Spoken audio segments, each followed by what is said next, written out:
Hello everyone and welcome to another Rewind Reviews recommendation. And as you can see from my attire, I will be talking about one of the greatest Marvel TV shows ever made, and that is Daredevil. First released on Netflix and running for a total of 3 seasons between 2015 and 2018, Daredevil is a Marvel comic book adaptation that sees Matt Murdock, a blind lawyer from Hell's Kitchen in New York who gains superhuman senses, using his powers to deliver justice both as part of his own law firm by day and as a vigilante by night, stalking the streets as the man without fear.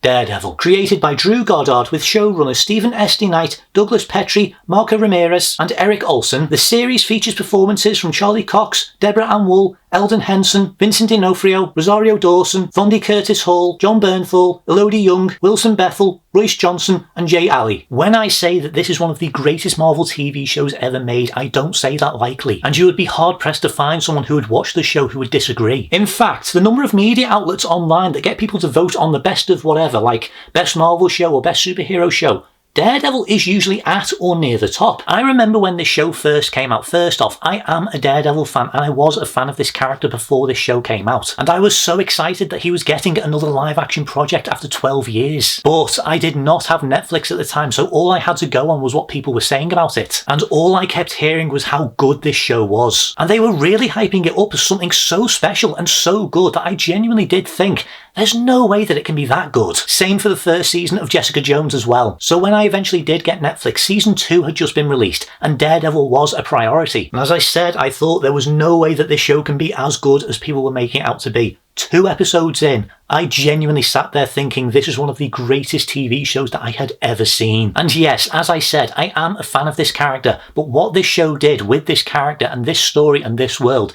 it turned Daredevil into one of my all-time favourite characters. This is a TV show that I have been desperate to talk about on this channel for a very long time. And seeing as this year saw the release of Daredevil Born Again on Disney Plus, and this year being the 10th anniversary of this show, God, I feel old, that felt like a good excuse to do a recommendation. So without further ado, let's take a look at Daredevil. Split across 3 seasons and some spin-offs that I will talk about a little bit later. The main plot of the series is about Matt Murdock, who was blinded as a child in an accidental chemical spill, using his superhuman senses to right the wrongs of his city as a lawyer by day and as a vigilante by night. And in his crusades and pursuit of justice, Matt faces a series of challenges and threats to the people in his life, such as the powerful Wilson Fisk, aka Kingpin, and the unstable Agent Poindexter. Matt also has his ideologies and morals challenged by the brutally unforgiving Frank Castle, aka the Punisher, and he also finds himself drawn into an age-old war with a group of assassins known as the Hand by his old flame Elektra. And this is essentially how the series is split up. It does have a fairly episodic format, but each of the 3 seasons focuses on a different story that builds and culminates across 13 episodes in each season. Season 1 focuses on the origin story of Daredevil, and it tells this story in a very similar way to Arrow, where it jumps between what's happening in the present and what happened when Matt was younger. The stuff in the past is all about Matt as a kid, like what happened to his father, his training under an elderly mentor called Stick, and the foundations for his friendship and business partnership with Foggy Nelson. Nelson and Murdoch, avocados at law. Es grande avocados. This might be a very dark and serious show, but it does still have some very funny moments. Anyway, but then at the same time, you're also seeing the rise of the Kingpin, Wilson Fisk, as he starts to build his empire in Hell's Kitchen and gain more power. And of course, this sets the stage for the inevitable clash between the two. Moving on into season 2, this is the only season where the fanbase is a little bit split. Some people think that season 2 is just as good as season 1, but then there's other people who think that it is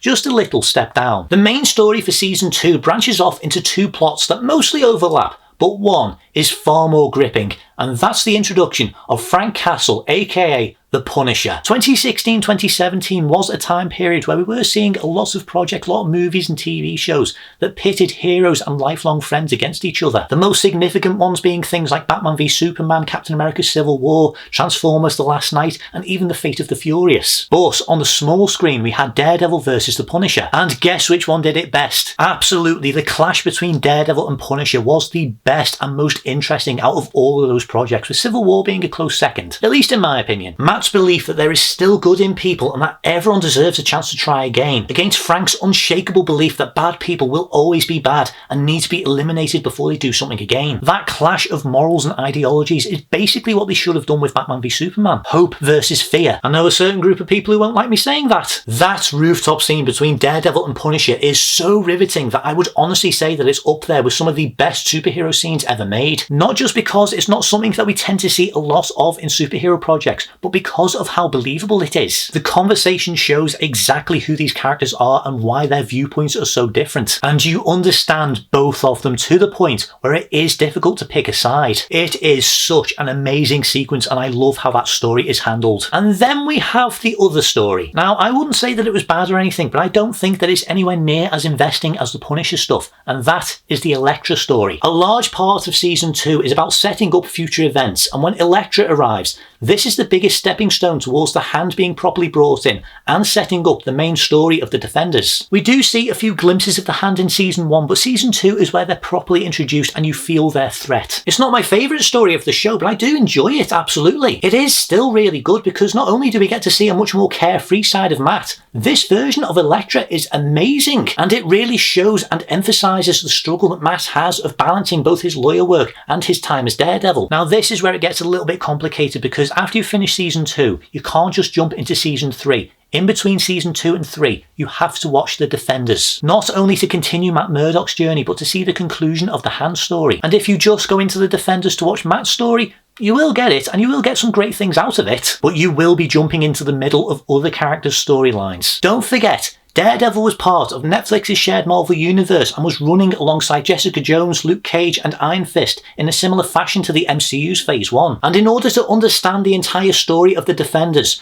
you might want to watch the other shows first, especially Iron Fist. And if you do decide to skip the Defenders, then I guarantee that if you start season 3 directly after season 2, you will be so confused what's going on, especially since the first few episodes of season 3 deal with the fallout of everything that happened in the Defenders. So, moving into season 3. Season 3 is an adaptation of the Born Again story, which is partially why so many fans were confused why the Disney Plus show is called that, considering it's a completely different story that they're adapting. Anyway, Kingpin is back and he has not changed his ways, quickly working to regain his grip and power over Hell's Kitchen. And with the help of the increasingly unstable Agent Poindexter, who has freakishly good aim, Fisk sets about destroying everything Daredevil is and stands for by targeting his closest friends and reputation. Unlike the first 2 seasons, this one is a slower burn as the first few episodes are focused on dealing with Matt's recovery and loss of his faith. It sets the stage and gets all the pieces together so that when the story does kick off, it is brilliant and so gripping. It's one main story driving the events of this season, and every one of the central characters gets their own arc and developments, like what happens with Nadeem and how the story involving the police unfolds, and what happens with Agent Poindexter and the slow manipulation and grooming by Wilson Fisk to turn him into his own instrument. You do feel a bit bad for him because Fisk is purely out for himself and Vanessa, but I love just how unhinged he can become, and the fights between him and Matt, they are some of my favourites from the show. Not just because of the creativity and the cinematography, but how those scenes feel like an extension to the character drama. What the writing team were able to do with the characters that appear throughout this series is one of the reasons why this show is so good. It's a show that prioritises character development, and every single one of the characters feels human. And at the time, it did feel different to what was going on within the MCU, where you had the Avengers fighting aliens, gods and psychotic androids. Daredevil was the street level stuff. I mean, there's even one episode where Foggy Nelson actually volunteers to help fix someone's sink. You don't get that in the Avengers movies. Now yes, I have mentioned this before on this channel, but back when this show first released, I don't think anyone really knew if this show was or wasn't supposed to be set within the MCU, or at least whether it was considered canon or not. It does have its references to not only the movies but the other TV shows as well, like Agents of S.H.I.E.L.D., but there was always this feel of a divide between what was going on Marvel television and what was going on within the Marvel movies. And the simple reason for it, at least in my opinion, was that Marvel Studios were the ones who were in charge of the movies, and Marvel Entertainment were in charge of the television side. As far as I'm aware, Marvel Studios and Marvel Entertainment were 2 separate entities. But now, after everything that happened with Netflix and the rights fiasco, Daredevil has now been folded into the MCU, so this show is now officially canon to the MCU, which opens up a whole other can of worms that I'm not even going to get into because I will spend all day talking about it. So let's get back to talking about the characters. Because there are so many episodes in this show, 13 episodes per season, each character is given a good enough amount of time to be explored. So while Matt, played by Charlie Cox, is the focal point of the show, with each season focusing on a different aspect of his life, like his childhood, his life as a vigilante and his religion, the other characters like Matt's fellow avocado Foggy Nelson, played here by Elton Henson. See the series, you'll understand that joke. They all get some proper attention and time to be fleshed out. And over the series, other characters become folded into the plot, like Deborah Ann Wool as Karen Page, who has a horrible time, but plays a very important role across the 3 seasons. Ben Urich, played by Vondi Curtis Hall, who is an amazing part of this show. The various police officers and detectives who pop up throughout each season, including Rahul Nadeem, played by Jay Ali. There's a few other reoccurring characters that get some attention as well, like Matt's mentor Stick, played by Scott Glenn. Gun dealer Turk Barrett, played by Rob Morgan, who is one of the rare characters to appear in all of the Defender shows. And of course, Claire Temple, played by Rosario Dawson, who starts off as just a nurse caught up in Daredevil's antics, but kind of ends up becoming the connective tissue for all of the Defenders. Plus John Bernthal as Frank Castle the Punisher and Elodie Young as Elektra in season 2. Everyone feels like a properly fleshed out real person, and on top of that, the performances are brilliant. They are absolutely perfect. And yes, that, without question, includes the various villains that appear throughout this series. Obviously, Wilson Fisk, the Kingpin, played by Vincent D'Onofrio, is one of the biggest antagonists throughout the show and provides the biggest challenge for Matt. Still, to this day, I would honestly say that Kingpin in this series is one of the greatest villains to appear in a comic book adaptation. Not only is he the perfect counterpoint for Matt, reaching for a very similar goal, he is one of the most developed and layered antagonists as well, because we get to see what made him into the person that he is. But the threat that he does pose and the almost limitless reach that he has, combined with the fact that he has such a short fuse with brutal results, any time that he is on screen, it is legitimately tense because you never know how things will go. He is terrifying. And I can't talk about Vincent D'Onofrio without mentioning that when I found out that he played the Edgar Bug in Men in Black,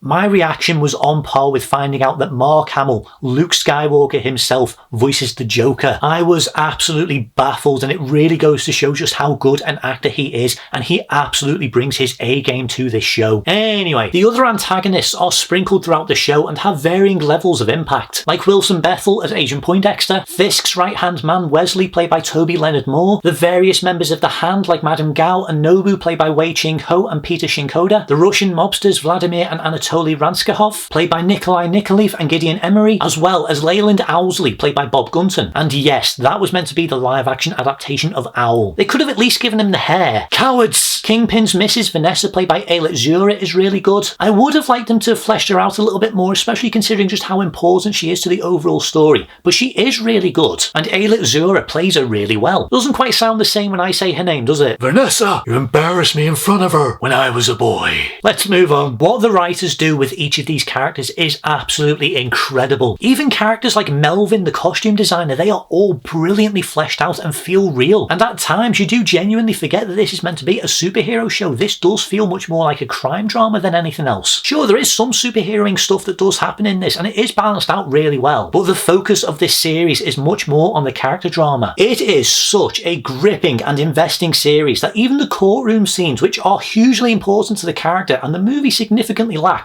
are just as dramatic and tense as any of the fight scenes. Speaking of the movie, back when I did my review for it, I said that I would not compare the movie to the series because it would be a bloodbath. But there is one element that I personally think the movie did a little bit better, and that's how Matt sees things. The movie depicts Matt's radar sense as an actual radar, and despite the colour scheme being blue, it is pretty accurate to the comics and emphasises how his senses pick things up. It's a very tricky thing to adapt, but I think the movie did it quite well. In the series, Matt describes his vision like a world on fire, and we do get a quick glimpse of it. Undeniably, it is a really cool visual and it is severely underutilised. But I would honestly say, hand on heart, that this is the one element that the movie did a little bit better than the series. However, how he uses his senses, the series wins hands down. Simply because he actually reacts to things that are going on around him, like during the stairwell fight, for instance, there's a bit where somebody tries to attack him and he just ducks. He doesn't even turn around to look at them. There isn't too much head turning and posing like the movie did. It's so much better, and I do like how it is used throughout the show. I've also got to give props to Charlie Cox and how it is that he portrays the disability. Even if Matt can technically see, the research and rehearsals that he went through to get this right, including at one point actually using little contacts to actually stop him from seeing, it's so good and detailed that he was recognised with a Helen Keller Achievement Award. It's amazing. It's subtle and believable, and it's one of the reasons why Charlie Cox is so good as Matt Murdock. And another one of the reasons why he is so good in this role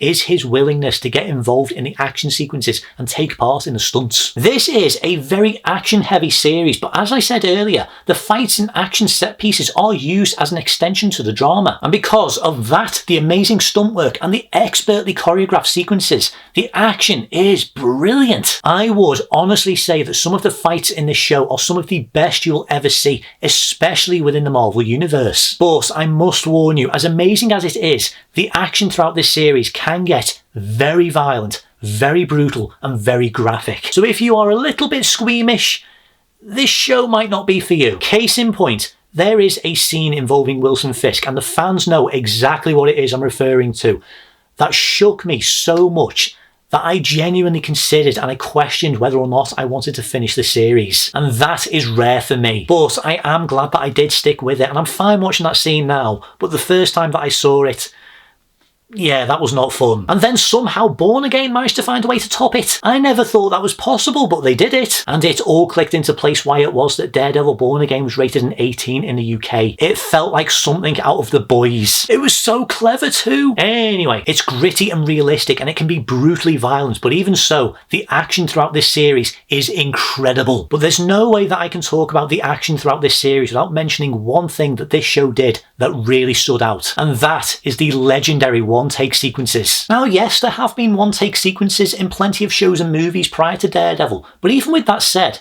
Daredevil kind of marked a bit of a shift in Hollywood, and one-takes became much more common. In total, there are 3 main one-take sequences that appear throughout this series, and somehow they each find a way of topping the previous one. My favourite one to rewatch personally is the stairwell fight in Season 2, but within context to the episode, by far, nothing has been able to top the corridor fight from Season 1. They are all brilliant, and still to this day are some of the best fight sequences to ever feature in a Marvel project. I wish I could say the same about the costumes though. Daredevil is one of the only characters other than the Hand that actually wears a costume throughout this series. And I don't think it's too bad. I think the red costume that he wears in Season 2 and 3 is actually pretty cool overall, but I doubt anyone will argue that the simple black suit that he wears in Season 1 and 3, the one with the string around his fists, is the best one. And I will admit, I did get a little buzz out of seeing Wilson Fisk in his white suit for the first time. And very quickly, I want to mention the soundtrack from composer John Pisano, the same person who did the soundtrack for Insomniac Spider-Man, by the way. I wouldn't say that it was the greatest soundtrack overall, but I do think that it does have its moments, and it is very atmospheric. Plus, the main theme combined with those opening titles, that is iconic. The main theme is so fitting for this character and this show, and I am so happy that Marvel have kept it as Daredevil's theme throughout subsequent appearances. Overall, and I think it goes without saying, this is a brilliant show with fantastic characters played flawlessly by very talented actors. The stories are gripping and investing with plenty of variety. The action, music, cinematography and more, it's brilliant. I do think that some people will find it a little bit slow, and I do get it. It does take a while to sometimes get going, but believe me, this is one of the best and most investing superhero related shows that you will ever see. And when it picks up, my god, it picks up and it is so good. This is a show that I would 100% recommend. I really cannot overstate just how good this show is. If you have never seen it before, please watch it. And I guarantee that you will not be disappointed. Well, that is pretty much everything I want to say for this video. So if you have watched this video, thank you very much for watching. If you enjoyed this content, please be sure to like, subscribe and hit that notification button. If you have seen Daredevil, let me know down in the comments what you think about it, which episode is your favourite. Plus, if you have any suggestions for any future rewind reviews or recommendations you would like to see me do, let me know down below. Once again, thank you very much for watching, and I shall see you in the next video. See you guys.